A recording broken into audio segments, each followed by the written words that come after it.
nama saya Riana Mitarucita, sekarang usia saya 30 tahun. Saya tinggal di daerah Jakarta. Saya punya riwayat keguguran untuk anak saya yang kedua, sekitar bulan Januari 2002 yang lalu.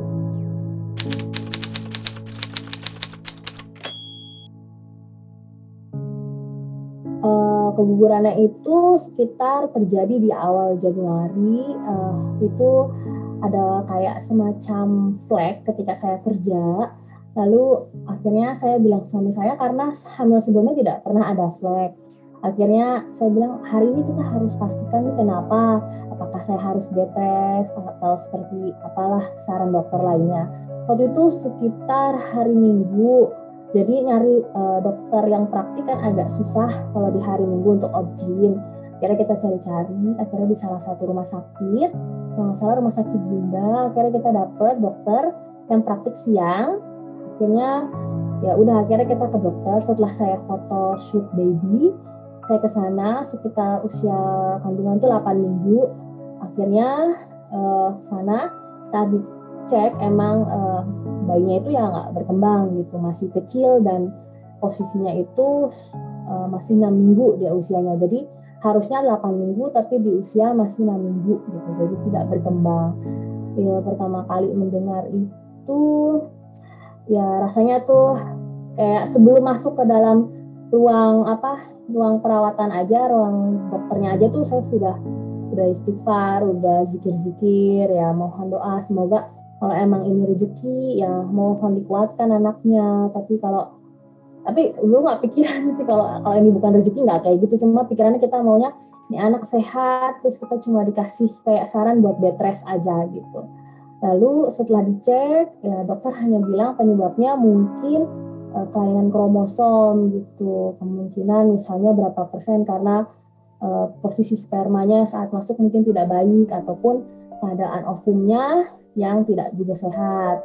Lalu akhirnya saya disuruh ada pilihan mau kuret atau mau minum obat yang dilakukan, minum obat atau kuret langsung gitu kan.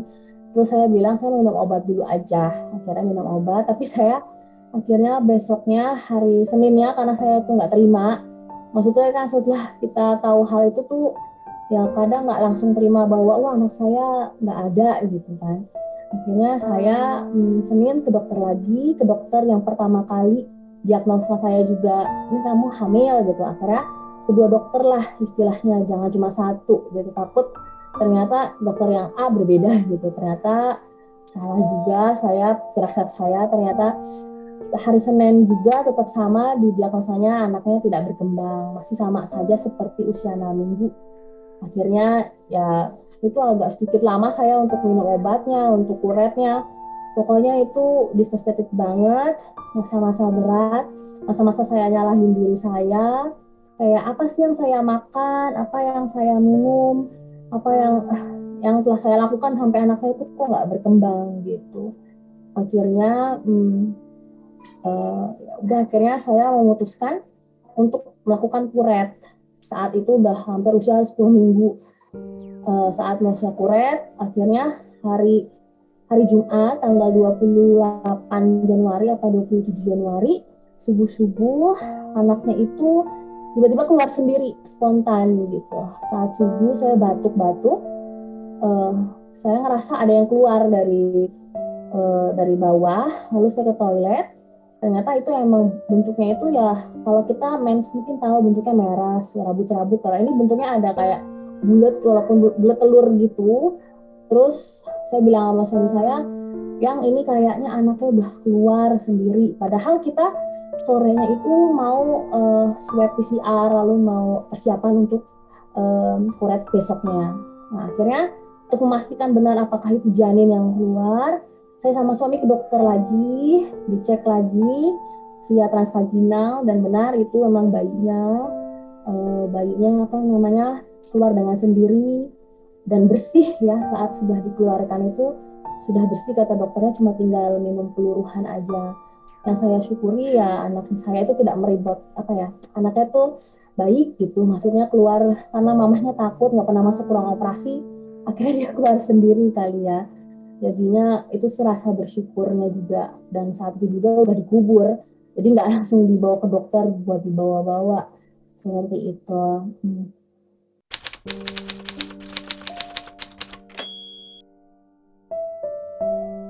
Terus akhirnya setelah itu pasti ya ada rasa nggak langsung bangkit, langsung kayak yuk kita bulan depan buat lagi gitu, nggak sih, nggak kayak gitu, nggak begitu. Maksudnya ada momen kayak sebulan lah, sekitar bulan Februari itu bulan bener-bener hancur banget, sampai kan karena bolak-balik rumah sakit ya buat memastikan itu sudah bersih. Akhirnya juga kena COVID waktu itu bulan Februari itu, mungkin karena down banget. Jadi saya sekeluarga sama suami saya terutama, tapi kalau anak saya nggak ada gejala sih, cuman kita semua karantina di rumah. Ya mungkin emang itu masa-masa berat, jadi down badannya, jadi kena ikut COVID, sebulan kita di rumah. Akhirnya setelah sudah sembuh COVID, untuk reliefnya saya bilang sama suami saya buat healing, ayo kita healing, jalan-jalan gitu. Akhirnya kita minat di luar kota, tapi tetap aja ada rasa kayak uh, tetap aja rasa menyalahkan diri sendiri, itu tetap ada. Akhirnya nyari kesibukan ya kan, bulan April ya, lagi bulan puasa, tapi kita setiap bulan tetap usaha sih. Tapi ya kalau emang bulan besoknya belum dapat ya masih ada rasa kayak kenapa ya kok belum jadi lagi gitu. Terus akhirnya bulan April saya mulai ikut gym, mulai gym, uh, akhirnya mulai gym untuk hidup sehat kembali. Soalnya kalau kata dokternya, ibu ini sehat kan saat terakhir kali kita lihat kondisi rahim itu bagaimana, udah bersih apa belum, itu kan dicek juga, sel telurnya udah ada ya. Jadi ibunya hidup sehat aja, tinggal minum vitamin, tinggal makan sehat gitu. Kalau saya seperti itu emang dari hamil yang pertama seperti itu. Jadi untuk mempersiapkan kondisi ovum dan spermanya itu dalam posisi yang bagus gitu. Jadi yang minum vitamin tidak hanya saya, alhamdulillah suami saya juga mau bekerja sama untuk minum vitaminnya gitu setiap hari gitu. Nah, terus ya kalau untuk komunikasi setelah proses apa namanya itu keguguran itu dengan keluarga, biasanya keluarga ya hanya support, tapi ada juga sih kadang yang nyelek tuh kayak mungkin kamu kecapean gitu ya, karena kan aku juga masih kerja photoshoot baby dan birth dan semacamnya. Cuman kalau kata dokter itu bukan suatu alasan, ini emang karena emang problematik genetiknya aja gitu, bukan karena kamu kecapean gitu.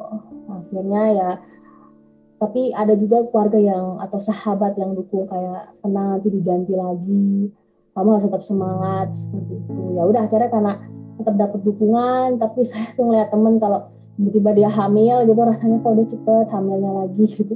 Ada rasa kayak gitu, pasti manusia, wajar. Tapi kita nggak boleh terlalu berpikiran negatif, maksudnya kepada yang kuasa, karena yang punya kuasa itu Allah. Akhirnya saya untuk untuk bangkit lagi, ya akhirnya saya hidup sehat dan makan sehat, dan saya yakin anak saya yang kedua itu sudah menjadi apa ya, amalan yang baik untuk saya dan suami saya kelak. Walaupun dia belum 4 bulan, kalau dalam Islam kan biasanya sudah usia 4 bulan dia baru bisa sebagai apa namanya amal kita. Cuman saya tetap terima kasih untuk anak saya yang kedua yang telah hadir sampai saat ini, seperti itu.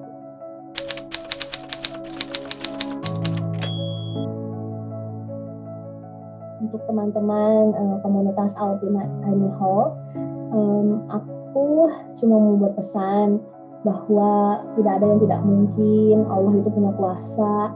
Pokoknya kun fayakun, istilahnya tetap usaha, apapun yang dilakukan, walaupun ya itu harus takes time atau lama, pasti Allah akan memberikan rezeki saat yang tepat gitu. Alhamdulillah Allah telah memberikan kembali kepercayaan itu lagi kepada saya dan suami saya. Semoga juga anak yang dikandung saya juga saat ini sehat hingga nanti lahiran, bahwa my rainbow baby, I love you so much and I wanna you grow up so well.